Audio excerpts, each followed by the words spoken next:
गुंडिया भाव रुक जाओ शांत हो जाओ प्लीज शांत। मैं तो यहाँ पे युद्ध करने आया हूँ। युद्ध? साला मेरे भतीजे को मारता है ढेमना साला। गुंडिया गुंडे मत बनो, अगर उनको पता चला मैंने तेरे को बताया तो मुझे नौकरी से हाथ धोना पड़ेगा। अरे लात मार उसकी नौकरी को। साला नौकरी मैं तुझे दूंगा, कल से आजा मेरी बोट पे। अरे मैं बोट पे क्या काम करूंगा? अरे तेरे को ऐसा डरावना बना के सलिया घुसड़ के किनारे पे खड़ा रखूंगा ना तो कौवे भी मछली को परेशान नहीं करेंगे। मेरे भतीजे को मारा है ना, जब तक ये मसला सुलझता नहीं है मैं यहाँ से नहीं जाने वाला हूँ। आगे साली गुजरात की पूंछ, काठियावाड़ी मूंछ। देखो गुंडिया भाई, गलती हो गई। गलती हो गई? साले ये कोई जवाब है? ये गुंगे मेरे को इतनी बुरी तरह से पीटा और बोलता कि गलती हो गई। शांत हाथ हटा। देखो तुम एक काम करो, तुम अपने भतीजे को ले जाओ, पैसे बाद में दे देना। नहीं, आपने जबान दिया। अभी गिरगिट की तरह रंग मत बदलो। क्या कहा था आपने कि जब तक मैं आपके पैसे नहीं लौटाता आप उसको छोड़ेंगे नहीं? कहा था कि नहीं? तो अब जब तक मैं पैसे नहीं देता आप उसको छोड़ना भी नहीं, मेरे को चाहिए भी नहीं। अरे मेरी बात तो सुनो। हमारी बात में बीच में नहीं आने का। हाँ, मेरे पैसे का मामला अलग है, समझ गए? लेकिन ये उसको जो मारा पीटा उसका तुम हिसाब करो। थोड़ा आहिस्ता आहिस्ता, मंगल अंदर है। अरे मैं कोई मंगल शनि से नहीं डरता हूं, और मैं भी खारवा का बेटा हूं। जब भी मछुआरे का बच्चा रोता है तो मां क्या बोलती है पता है? सो जा, नहीं तो गुंडिया बाबू आ जाएगा, सो जा।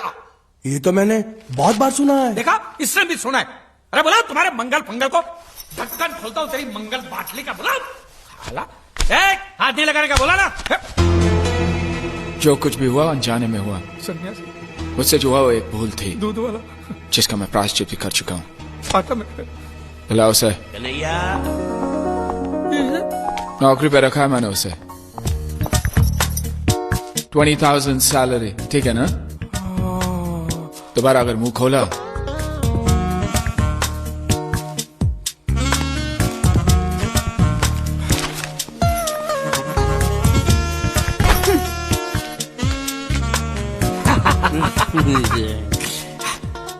$20,000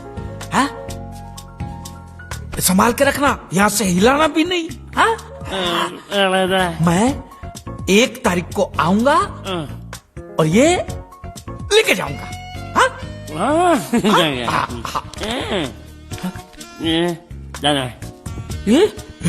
चोर, स्त्री चोरी। अरे नहीं, पकड़ेंगे ना तो तेरे जैसा जमा बना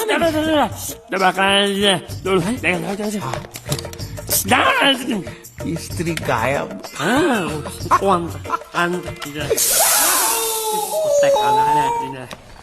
साबुन के धंधे में मुझे 18 लाख की खोट गई है।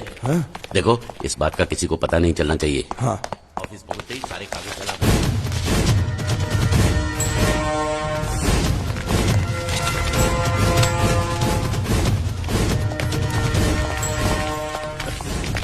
पैसा मिला? जी नहीं मिला। तो फिर यहाँ हाथ लटकाए हुए किस लिए आए हो? एक नंबर के निकम्मे हो तुम। पैसा वसूल नहीं कर सकते? जब मैंने इसे इस गांव की वसूली की जिम्मेदारी सौंपी थी तभी मैं समझ गया था ये कंपनी डूबेगी। मंगल से छुपा कर चुप के मैं तुम्हें इतने सारे पैसे देता हूँ और तुम मुझे ही डुबा रहे हो। मैं क्या बताऊँ सेठ जी, वो जीतू नाम का लड़का इतना चालाक था कि सब उसकी बातों में आ गए, मैं भी आ गया। अरे पैसे तो मेरे डूबे ना, तुम तो कह रहे थे वो पानी में डूब कर मर गया और इंश्योरेंस के पैसे मिल जाएंगे। क्या हुआ उसका? उसका बाप बोलता है कि अभी तक उसकी लाश मिली नहीं, इसलिए इंश्योरेंस वाले पैसे नहीं दे रहे। झूठ, बकवास कर रहा है उसका बाप। उसका बाप पैसे खा गया होगा। जाकर उसके बाप का गला दबोचो, फटाफट पैसे मिलने शुरू हो जाएंगे। अजी गला दबाना तो कुछ नहीं, लोगों ने उसकी हालत इससे भी ज्यादा खराब कर दी है। बीच बाजार में उसकी धोती उतार दी, घर पे पत्थर फेंके। अब तो लोग बोल रहे हैं अगर उसने पैसे नहीं दिए तो उसका घर जला देंगे। ये हुई ना बात। इसे कहते हैं वसूली, इसे कहते हैं लेनदार, इसे कहते हैं असली हिंदुस्तानी। हिसाब लायो। हाँ हिसाब ये रहा। एक मिनट। ये जीत के बच्चे ने मेरा भाई साहब, काम कर दिया। ओ धोती वाले भाई साहब, सुनिए, मैं प्रभात सिंह चौहान की बेटी हूँ, मीनाक्षी। आप क्या किसी जीत नाम के लड़के को जानते हैं? हाँ, क्या हुआ? अच्छी तरह जानते हैं? बहुत अच्छी तरह। अव्वल नंबर का धोखेबाज था वो, रुपए लेकर पैसे लेकर गायब हो जाता था। अब वो मर गया तो उसकी लाश भी हमको धोखा दे रही, वो भी गायब है। उस साले की लाश जब तक नहीं मिल जाती मैं चैन से सो भी नहीं सकता। उसकी कोई तस्वीर होगी आपके पास? कहीं भी उसकी लाश मिल जाए, उसको पहचानने के लिए सबूत के तौर पर मैं हमेशा उसका फोटो रखता हूँ अपने पास। ये देखो। पूरे गांव को धोखा दिया उसने। भरोसे के लायक नहीं है वो। झूठ पे झूठ बोले जा रहा है और वो गुंडिया भाव का कुछ भी नहीं लगता है। उसके पिताजी स्कूल के हेडमास्टर है और उनको भी नहीं छोड़ा उसने।